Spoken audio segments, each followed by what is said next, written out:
Man charged with murder of 14-year-old Kingston girl. Hi again and welcome. This is Links 007 TV News Report, and we'll be right back with the full details to come. Welcome to Links 007 TV News Report, providing you with the best in local and international news updates.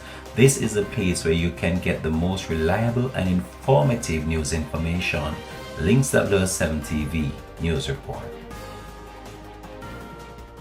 Welcome back and thanks for joining us. This is Links 007 TV News Report. The police have charged 38-year-old Emmanuel Libner, an unemployed resident of Crescent Road, Kingston 13, for multiple serious offenses, including the murder of 14-year-old Price Johnson of Palm Grove, Kingston 13. Price, who was a 9th grade student of the Haile Selassie High School in Kingston, was attacked at her home last week and sexually assaulted, then her head bashed in with a hammer. The accused has also been charged with housebreaking and wounding with intent.